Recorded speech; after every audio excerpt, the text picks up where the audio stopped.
I hope everybody can see my screen. So this is my Not at the moment.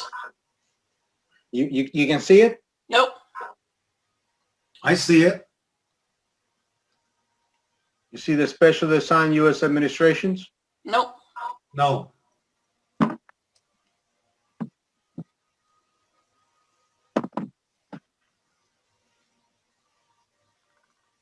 Can everybody see his face? We see his face, but we can't see his presentation. Okay. And maybe it's I might have forgotten to share my screen. That could be the way.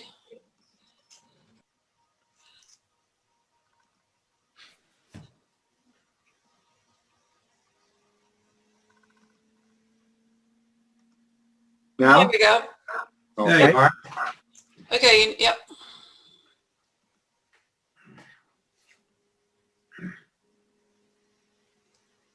Right? Perfect.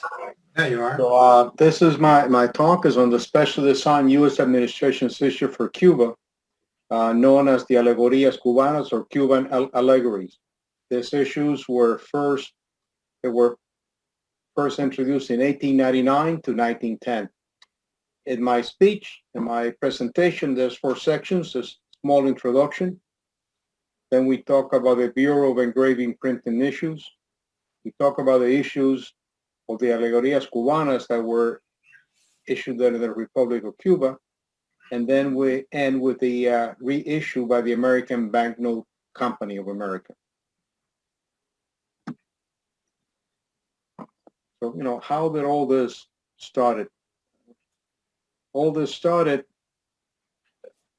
in 1898, around January 12th, there was a small revolt in Havana by some followers of one of the Spanish generals, and they had sacked some, stores. So Fiscal Lee, that was the grandson of Robert E. Lee, or a nephew of Robert E. Lee, was concerned, and he put an inquiry whether a warship could be sent to Havana. All he did was an inquiry.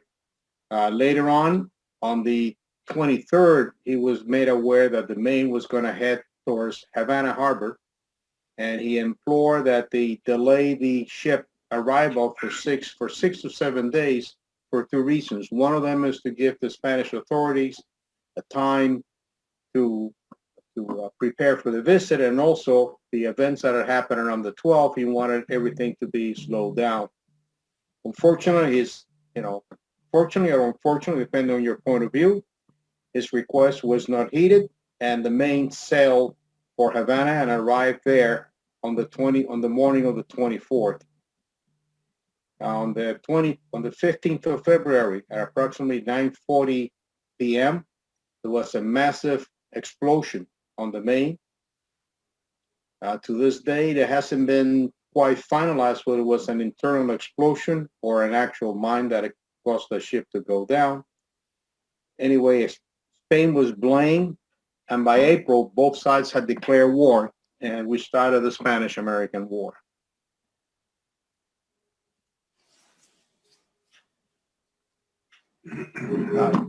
Troops from the States landed in Cuba on the 22nd of June of 1898, and by August, after Cervera's fleet was destroyed at Santiago de Cuba, a ceasefire Richmond had agreed. Under the Treaty of Paris, turned out that all military and civilian personnel from Spain had to leave Cuba by the 31st of December of that year.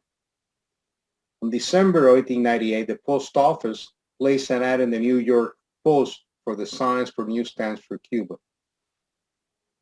They realized, and it was obvious, the stamps would not be ready by the 1st of January. So the post office on the 12th of December ordered the current values of the Bureau issues to be overprinted for use in Cuba as an interim measure. The cover that we have here, it's an early usage of U.S. stamps in Cuba. This was from Santiago de Cuba. It's dated August 4th of 1898. At that time, there were no American hand stamps. Cancellers had not arrived, so they were still using the old Spanish cancellers. This is a soldier's letter from Santiago to Connecticut. The reason for the 2-cent rates was that Order 219 from June of 7th, where the C.H. Smith, the Postmaster General, on their orders of the President, they made that for all soldiers that were overseas, that they would pay the same rate that they did in the States of 2 cents per ounce. What we have here are the 1895 and 1898 US Bureau issues that were overprinted for use in Cuba. The overprint consisted of the word Cuba, the value was based on the US dollars. For this to have happened, it required that all Spanish currency be converted to US currency, and I believe at the time the rate was about one Spanish peso was the equivalent of about 77 cents US. There were 6 issues put out at 1 cent, a 2 cent, a 2.5 cents, which turned out to be an error. There was no 2.5 cents, a 3 cents, a 5, and a 10-cent stamps. The United States introduced a new service for Cuba, which is the special delivery. Under the Spanish regime, and even Spain did not have at the time any special delivery issue. May I interrupt? Yes. The 2.5 cent was printed because the U.S. government thought that there was going to be a 2.5 cent rate, but then they realized there wasn't, and the stamp was sold then as a 2-cent stamp, and it's the first and only time ever that the United States Postal Service has devalued an American stamp. This is the only time that they reduced the rate on a stamp already printed with a higher value.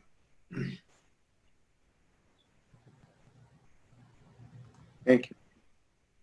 So how did the Alegorias Cubana came into being? When the post office put the ad in the newspaper, one of the things they wanted was that the stamps could bear no event or person could be the subject on the stamp. The subject had to be a symbolic or allegoric representation of Cuban culture. And the fact that it's a symbol or allegoric is how the stamps got their name of the Cuban allegory stamps or Alegoria Cubana. One of the major designs that came in was from William Curtis. He was a reporter for the Chicago Record. He submitted 5 designs. One was the Morro Castle, which was at Havana. Another one's the marble statue of La Cubana, which is a statue in Havana. A group of royal palms, which is the native tree of Cuba. A tobacco plant, and a portrait of Columbus. Based on his designs and those of other people that submitted, Raymond O. Smith, which was the head engraver for the Bureau of Engraving and Printing, was assigned the task of coming out with, what the final designs would be. What he selected was the 1-cent stamp to be the statue of Columbus, the 2-cent stamps, the group of royal palms, a 3-cent stamp for a statue of La Cubana, the 5 cents, the SS Umbria, which is a British ship from the Cunard line, and the 10 cents became the oxen-driven plow in a sugar plantation. Here we have some copies of the actual correspondence from the Treasury to the Third Assistant Postmaster. The first letter essentially says that they have the designs are ready, and they have approved the designs and they're ready to start the process of printing the stamps. And this was the designs that were finally accepted, the ones from Mr. Smith. The second letter, it's putting an inquiry as to what the watermarks for the paper should be. They had USPS is the current one, and they asked what they wanted. The response came back to use the postmark US U.S-C, which stood for United States, Cuba.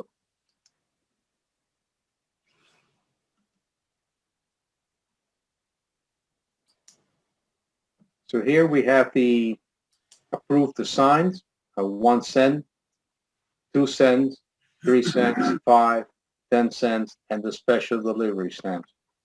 One thing that's interesting of, the stamps, and most of the stamps of the period, is kind of the colors that were chosen. Turns out that the 1 cent, 2 cent, and 5 cent stamps follow the UPU convention for colors for stamps, where 1 cent was used for, either internal postcards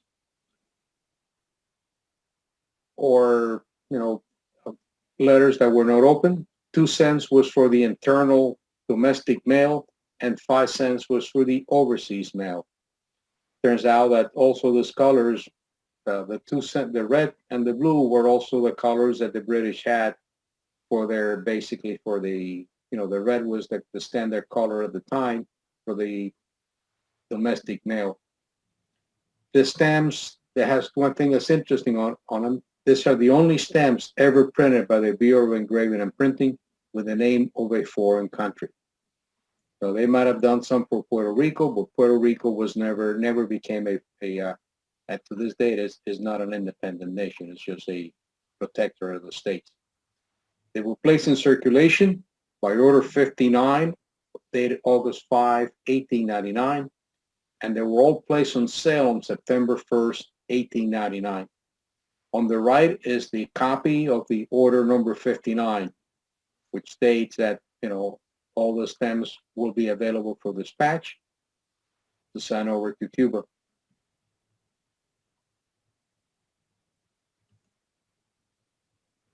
Now we're going to go essentially over where the, what is the source of the design for some of the stamps.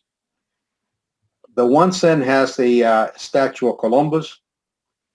This statue of Columbus currently resides, it used to reside in the palace of the Palacio de los Capitanes, or Parque del Ayuntamiento, which was in the Captain's Palace in Havana, Cuba.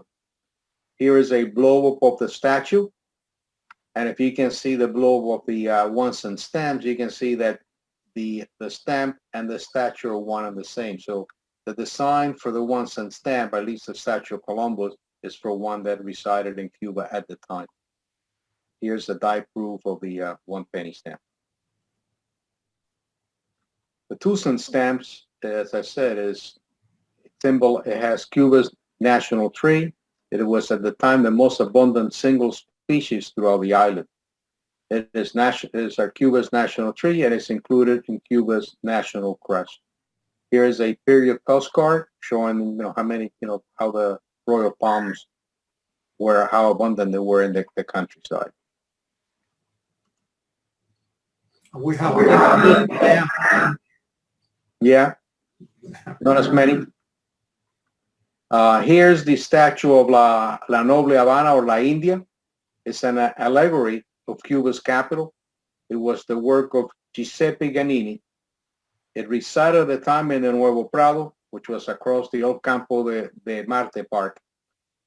This is a engraving of the period.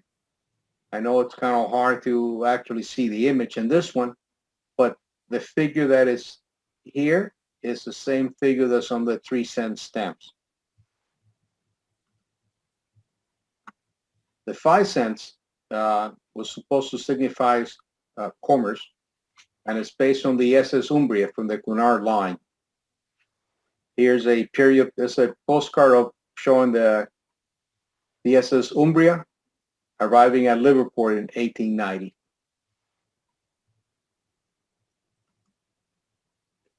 The 10 cents, it's representing sugar, which is Cuba's king crop.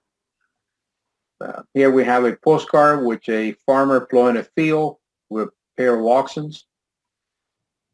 And that's kind of more or less the design that was used here. It turns out at the time, a plow being driven by a pair of oxen was something very, very common in all through Latin America, and I believe also in the southern part of the state.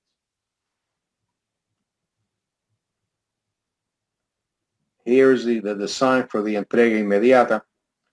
There are some that don't consider this stamp to be part of the Alegorias Cubanas. But if you take a close look at the stamp, you will notice that it has two symbols of 19th century Cuba. One of them is the tinajones. This, where the 10 cents value shows up, those are tinajones, which is essentially an oversized terracotta pot, which is very common in rural Cuba, both as a storage and as a garden decoration. And you also have some palm fronds in the design itself at each side. One thing that's interesting about this special delivery is that it has a spelling error. It has a spelling error in Spanish. What happened, whoever translated it took the word immediate with two M's, which was what was put in the U.S. special delivery for immediate delivery, and translated into inmediata with two M's instead of the correct spelling with one N and one M. This error was detected right after the stamps were printed. The decision was made that since the stamps were printed, not to reissue the stamps with a correct spelling until the stocks were exhausted. We would see that took quite a bit of time before that stock got exhausted from entrega inmediata. It was not a service that was very commonly used in Cuba. For one thing, 10 cents was a lot of money back then. Now, how were the sheets printed? So the sheets were printed by the Bureau of Engraving and Printing. If you ever go to Washington D.C. and have a chance to stop by the Postal Museum, you can go to the library and they can show you the actual sheets. The actual, I guess, die-proof sheets of each of the issues with each of the plate blocks, with each of the plate numbers in there. The stamps were issued in sheets of 100 with the imprint and plate number on both the top and the bottom. They were actually printed in sheets of 200 and cut in half. The 1, 2, 3, and 5 cents each have 5 different plates. The 10 cents regular issue and the special delivery only have 1 plate each. What the imprint says is Bureau of Engraving and Printing, followed by the plate number. One thing that was also first for Cuba under the U.S. administration was the use of a booklet paint. The first booklet paint for Cuba was issued back in 1899, and it was, it had essentially made it off the 2-cent stamp because that was the one they used for domestic rate. What's interesting that back then there was a 1-cent surcharge for the convenience of you having a little paint with all the stamps you needed. So there were 2 booklets issued, one for 25 cents, which included 2 paints of 6 stamps, and one for 49 cents, which included 4 paints of 6 stamps each. This is a copy of the actual, this is a full paint of the 1899 issue. This is one of the most rare booklet paints in Cuba. And what's interesting here, which is even more rare than the booklet itself, than the paint itself, is the actual cover. For the booklet, what I've been able to find out talking to other Cuban collectors is there's definitely less than 10 booklet covers recorded, maybe only 7. So now we have some postal issues. Here we have a domestic use of the 2-cent stamps from Havana to Pinal del Rio. And here we have a domestic use, a foreign use, an overseas letter sent to Pisagua, Chile, which is at the time was a rare destination. And Pisagua, even to this day, is a very small city, and it's better known for a war that happened in South America, that they disputed, the city itself because of where its location was. Both of this were sent over in 1898, and this was in September, which is a fairly early date for the issue. We have two other issues. This is a soldier's letter from Marianao to New York. The soldier's letter, it's kind of hard to see here, but you have this on the right side, which had, in order to qualify, the letter had to be either stamped or signed by a member of the medical staff, a member of the depot, or an officer of the armed forces. In this case, this was put with a stamp from Mr. E.H. Humphrey, which is a second lieutenant of the cavalry, and he put his city as Quemados. Quemados and Marianaos are one and the same. The name Quemados, mean burn, was because the city burned down in the late 17th century, and when it got burned down, they called it Quemados de Marianao. The next one is a letter to the U.S.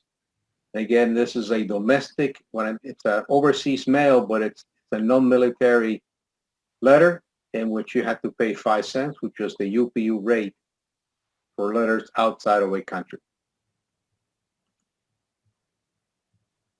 Here we have another example of a overseas mail. This is a triple rate letter. It's a registered letter. At the time, in 1901, the registration fee was 8 cents. This letter is stamped with 3 of the 3 cents, a 10 cents, and 4 3-cent stamps, making out the total rate of, this case, 13 cents. 18 cents, I'm sorry. What happens, the stamps also were used as postage too.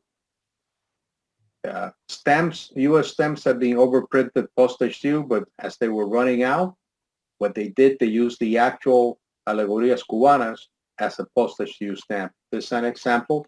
It's a letter from New York to Santiago de Cuba. New York Post Office stamped the letter T, which is the French word for tax, and they charged it 15 centimes. 15 centimes meant that the letter was short 3 cents. At the time, the convention was that you would write the deficiency in the letter in French. A centime was the equivalent of 5 centimes was the equivalent of 1 cent. So the letter was short 3 cents.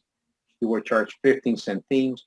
On arrival in Havana, it was stamped with a 6 because under the UPUs, the receiving country could charge up to twice the postage due stamp. So in this case, that's why the letter was stamped with a 5 cents and 1 cent stamp, 6 cents. That fee was collected from the recipient at the time of delivery. Here we have this is a very interesting cover. This is based on some research that I carried out. And the research, what happened when I was able to acquire this cover, I realized the date, September of 1899. When I look at the catalogs, most of the catalogs were saying as late as December of 1900. The earliest was October 1st, 1899. October 1st, 1899 was the issue date. How come the stamp, you have an envelope dated September 21st, 1899. As I looked, I found that the order for the stamps was placed in April of 1899. Stamps were put to press in August of 1899. There were shipments made on the 19th of August and on the 26th of August. There was also Order 59, which we saw earlier, that established the dates for the Alegorias Cubanas as September 1st, 1899.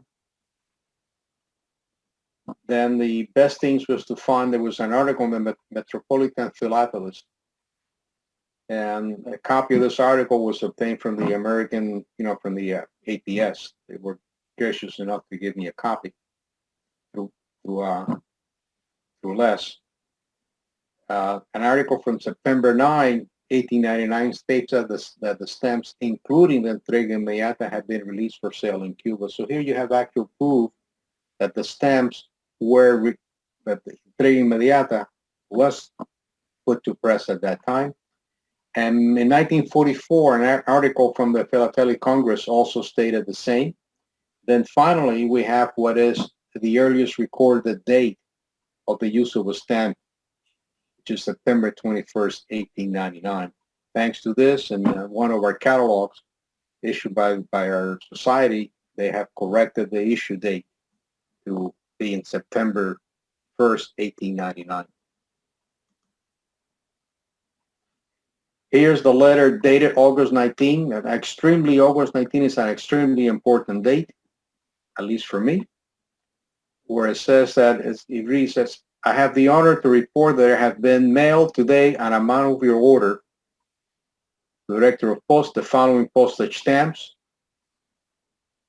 from the specially designed Cuban postage stamps, and they list there the special delivery also.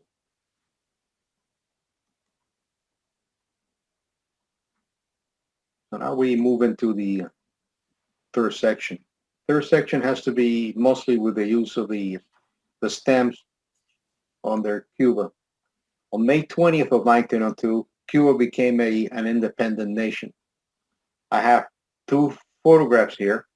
One is courtesy of Wikipedia, where they show the raise of the Cuban flag over the Capitol, over the governor's palace at noon on the 20th of May.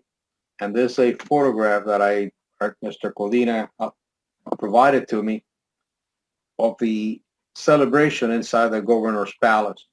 And there's three people in here. We have Tomás Estrada Palma, which is Cuba's first president, Máximo Gómez, which was the leader of the Revolutionary Army, and Leonard Wood, which was the Postmaster General, or he was the governor of Cuba under the U.S. administration. Excuse me, you didn't mention why August 19th was a significant date for you. My birthday. I know. Mine is August 13th. Yeah, the same day as Fidel. Now, the first issue of the Republic of Cuba, the first issue of the Republic of Cuba issue was basically a overprint of a United States stamps. It turns out that there had been a newspaper postcard contest, and the 1 cent stamp, which was the stamp used for mailing postcards, was depleted. So what they decided to do was to take a stamp and overprint it 1 cent. They chose the 3 cent stamp because that was the least overused stamp. The reason why the 3 cent stamp was the least overused, we have to go back to the Spanish rates that were in Cuba before the war. If a letter went from one province to the next, they had to pay 3 centavos. So that's why the 3 cent stamp came into the picture, to pay that rate of 3 centavos. At the beginning, up to the 1st of April of 1899, if someone mailed a letter in Cuba that went across 2 provinces, they paid 3 cents. 3 cents turned out to be roughly 5 cents. And that's when Leonard Wood put out an order changing the postal rates in Cuba so that there was going to be a common postal rate for delivery of any letters within the island would pay 2 cents per ounce. And as a result, the 3 cent stamp became a stamp that was, hardly used. It was basically used to help pay a registered letter that went outside the country. So what they did is they took the 1 centavo and they overprinted by Imprenta Ruiz, and they used a 10x4 die with the overprint. And here's a copy of one of those plate blocks. This plate, in this case, placed 892. There's a lot of stamps which have the center inverted. They have the overprint sideways, double overprint. There's even some that have an overprint and the next stamp is not overprinted. You have to be very careful with those double and single overprints. One of the key factors, you have to look at the color of the ink. The ink should have a color very close to the, if I pronounce it correctly, mercurochrome. The thing you put in when you used to put on you when you had a cut. and it has to be fairly transparent. If it doesn't follow those two, or if you and the third one that you should be able to see kind of the imprint, the imprint was pressed down by very high pressure. You see like on the back, you should be able to notice there's something in there. The stamps were sold for 3 days, September 30th, October 1st, and October 2nd. By October 2nd, in some places, the amount of stamps was depleted, and also it was the time that the new stamps came over from the States. The other issue was by November, sometime around towards the end of 1902, so 3 years after the Entrega Mediata was printed and released in Cuba, is when they finally began to run out. They ran out of the one that had the incorrect spelling. So on the 21st of November, the places that were corrected were finally put to press.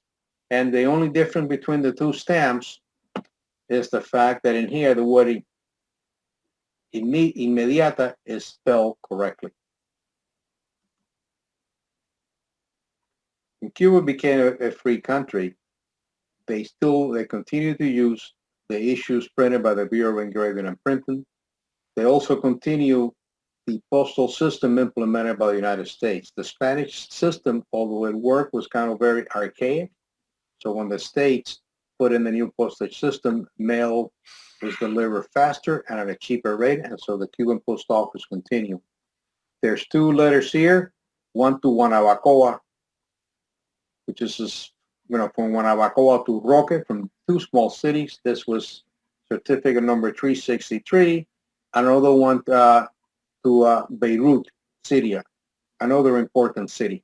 That's where my father's is from Lebanon. So this was back in 1903. And back then there were quite a few Lebanese over in Cuba. Majority of them were Catholics, or all of them were Catholic at the time. Now, what happened with the American Banknote Company? Once Cuba became independent, the Bureau let the Republic that they were not going to continue printing stamps. So they might do one more issue, but they were not going to continue, and Cuba had to issue their own stamps. First thing the Cuban government tried to do was negotiate with the Bureau of the United States to be able to buy the existing dies for the stamps. That was going to be the fastest and easiest and probably cheapest way to produce stamps.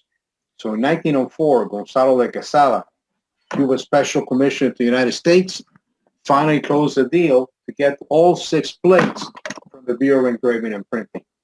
6 plates because it included the Entrega Inmediata plate. What happened prior to releasing the 6 dates, Bureau of Engraving and Printing was concerned that the stamps might, there was no way to differentiate their stamps from those printed by Cuba. Especially since back then the colors of green, red, and blue were a standard. That's the colors. These stamps were printed matter, postcards, domestic delivery, and overseas delivery had to have. So what they did is they put some secret marks on the stamps. Those they're called secret marks for the simple reason they were never divulged to the American Banknote Company or to the Cuban government. Of the 6 stamps, only the 2, 1, 2, 5, and 10 stamps were printed by the American Banknote Company. There was no use for the 3-cent stamp because it was a rate that was no longer being used. Here we have die proofs.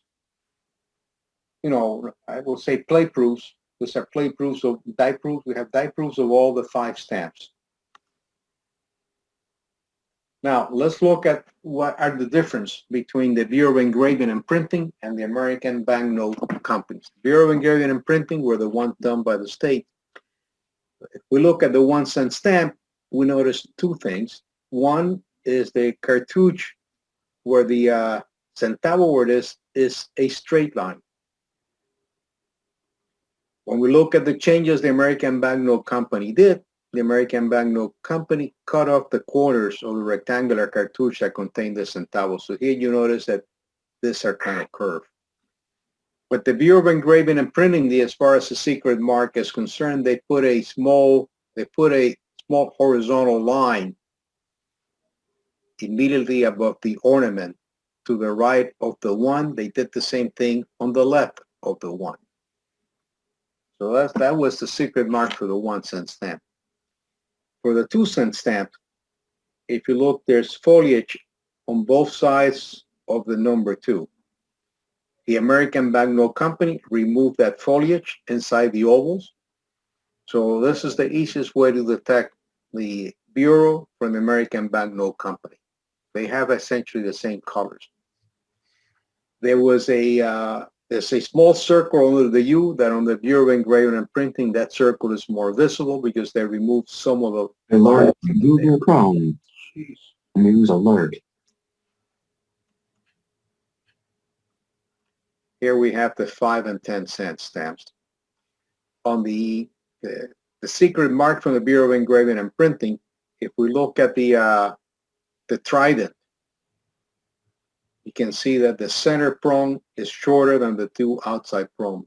What the Bureau did, they took the center prong and made it the same length. The American Banknote Company added a small caret in the upper squares where the word Cuba is on both sides, this one. On the 10 cent stamps, this is the Bureau stamp. Here you have the American Banknote Company, where the American Banknote Company added a ball to the square ends of the ornament. The secret mark in this one's a little bit harder to see. They added a line where the vertical part of the handle of the plow met the stamp. So that one's a bit harder to spot than the other one. Now we have, these are the 2 on-issue stamps. This is a die proof for the 3 cent stamps and for the 10 cent stamps. These 2 die proof were part of the Bureau of the American Banknote Company archives. That's why they have the stamp. They have that little hole in the middle. The secret marks from the Bureau of Engraving and Printing. Here is the Bureau of Engraving and Printing. There is no mark. There's no horizontal line there. The Bureau of Engraving and Printing added a horizontal line. That's the secret mark. And what the American Banknote Company did, there was a scroll. They took the scroll out. Again, there's no actual stamps of this one. There's only about 5 or 6. I think there's maybe 6. There's 5 die proofs plus the one from the archive. So there's only 6 die proofs of this one.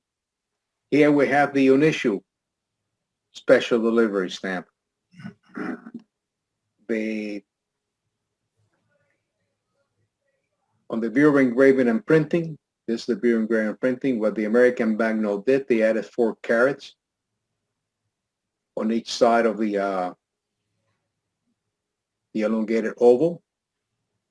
And the secret mark they did is the Bureau of Engraving and Printing added a very faint horizontal line on the stamp.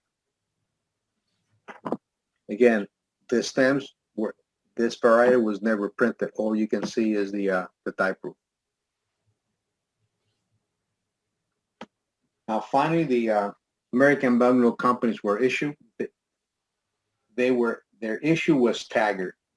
The 2 cent stamp was issued in June of 1905, 1 cent in August of 1905, 10 cent in January 1907, and the 5 cents went into use in November of 1907. The reason for that is there were still sufficient stamps available, so they wanted to completely use the available stock before any other stamps were issued.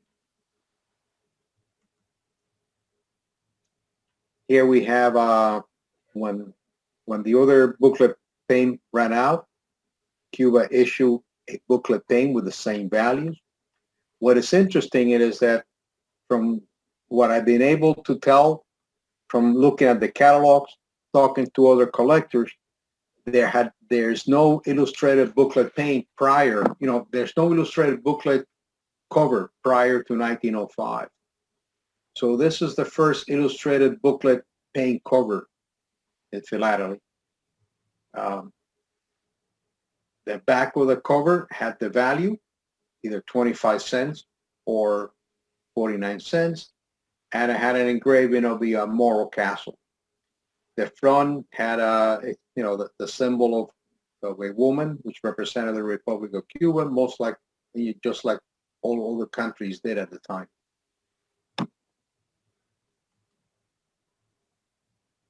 Here we have some correspondence. This is from May to Alan. This letter is from Columbia Barracks in June 29, 1908. What happened, and this was the second occupation of Cuba by the United States. There had been an election, and the election was contested. And since both sides were afraid of a civil war taking place, they asked the United States to intervene. The United States talked to both sides, and essentially they took the side of the guy that lost, because the guy that lost threatened that he would burn down the country down if he didn't get elected. So his actions made him president, and Sala Palma had to step down. The second is a letter to Kobe in Japan from Cuba. I like to think that this letter was probably from someone that had seen Cuban cat all the time. They got very impressed, and they sent it to Japan, and perhaps that's how Kobe beef came into the picture. Here we have two other uses, and this were actually in here we have the actual Cuban stamps. This letter is a registered letter from Yaguarama. It's a very small city, about it's less than 1,000 inhabitants. And next we have the use of the 10-cent stamp to California, paying the 8 cents registration rate and the 2 cents rate to the United States. Turns out that in sometime in 1901, the rate to the United States was also reduced from 10 cents. The rate to the United States was reduced from 5 cents to 2 cents.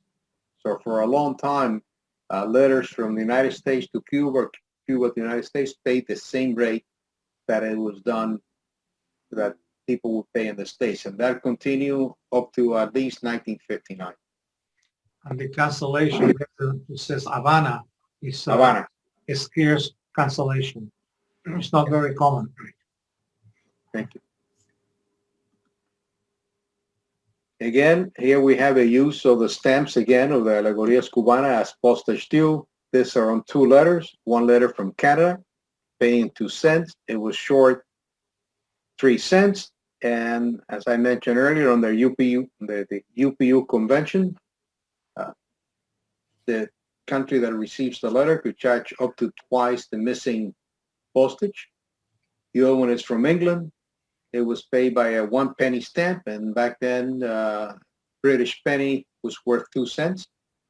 Those the 6 cents postage steel for the 3 cents that was short.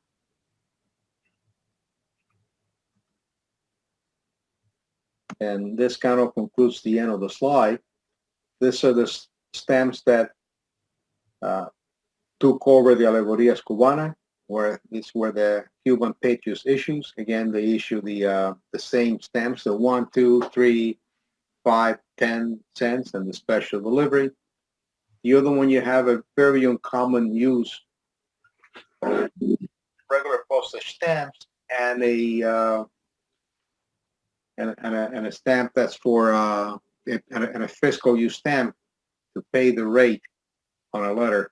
So you have 1 cent from the previous issue, 2 cents from the replacement issues, and a fiscal stamp from 10 cents, paying the total postage rate of 13 cents, 8 cents for registration, and 5 cents for overseas delivery.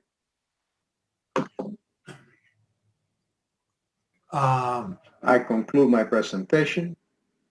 If If I'm open it up for questions.